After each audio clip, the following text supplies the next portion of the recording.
Good morning students. 12.2 exercise 11th sum பார்க்க போறோம். Show that negation P in biconditional Q which is equal to P biconditional negation Q. அப்ப நம்ம first கண்டுபிடிக்கிறது வந்து bracketல உள்ளதான் நம்ம கண்டுபிடிக்கணும்.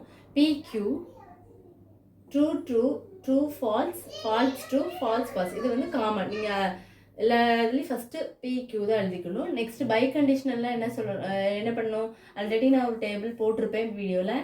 ரெண்டுமே ட்ரூவாக இருந்ததுன்னா ட்ரூ, ரெண்டுமே ஃபால்ஸாக இருந்தாலும் உங்களுக்கு ட்ரூ. சேமாக இருக்கா அப்போ ட்ரூ தான் வரும். இங்கே இன்டர்சேஞ்ச் சேமாக இல்லைன்னா இது என்னது, இந்த பக்கமும் ஃபால்ஸ் வரும். ட்ரூ ஃபால்ஸ்னால் ஃபால்ஸு, ஃபால்ஸ் ட்ரூனா ஃபால்ஸு. அடுத்து இதுக்கு நெகேஷன் கண்டுபிடிக்கணும். அப்போ நெகேஷன் கண்டுபிடிக்க ட்ரூனா என்னதான் சேஞ்ச் ஆகும், ஃபால்ஸு. ஃபால்ஸுனா ட்ரூவாக சேஞ்ச், ட்ரூ ஆயிருமா, ட்ரூ ஃபால்ஸ். அப்போ நம்மளுக்கு இந்த இது எல்ஹெச்எஸ் வந்து கண்டுபிடிச்சிட்டோம். இதுதான் என்னது எல்ஹெச்எஸ். அடுத்து நம்ம என்ன கண்டுபிடிக்கணும், p biconditional negation q. அப்போ நெகேஷன் கியூவை முதல்ல கண்டுபிடிச்சி வச்சுக்கலாமா, அப்போ தான் நம்ம பியை வச்சு கண்டுபிடிக்க முடியும்.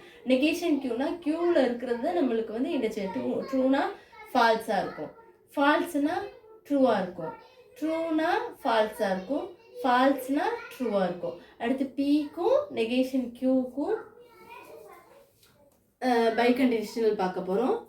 ட்ரூ ஃபால்ஸ் அப்படின்னா என்னது, செகண்டில் என்ன இருக்குதோ பை கண்டிஷனல்னா ரெண்டுமே சேமாக இருந்ததுன்னா நீங்கள் ட்ரூ தான் போடணும். அப்போது இங்கே ரெண்டுமே சேமாக இருக்கான்னு பாருங்கள், இல்லை, அப்போ அது ஃபால்ஸ். இங்கே ரெண்டுமே சேமாக ட்ரூக்குனா ட்ரூ, ரெண்டுமே இங்கே எஃப் இதிலும் எஃப் அப்படி இருந்தாலும் ட்ரூ தான் வரும். இங்கே ஃபால்ஸு, இங்கே ட்ரூவாக இருந்ததுன்னா ஃபால்ஸ் தான் வரும். இவ்வளோதான். அப்போ நம்மளுக்கு எல்ஹெச்எஸும் பாருங்கள் ஆர்ஹெச்எஸும் பாருங்கள், ரெண்டுமே உங்களுக்கு ஈக்குவலாக தான் வந்திருக்கு. அப்போ therefore from the table they are equal. ரெண்டுமே உங்களுக்கு எப்படி இருக்குது, ஈக்குவலாக வந்திருக்கு. ஸோ அப்போ ஈக்குவல் அப்படின்னு ப்ரூவ் பண்ணியாச்சு. ஹென்ஸ் ப்ரூவ் அப்படின்னு போட்டுக்கோங்க. இவ்வளோதான் அந்த சம். எதுவும் டவுட்ஸ் இருந்தால் கண்டிப்பாக கேளுங்க ஸ்டூடெண்ட்ஸ். தேங்க்யூ.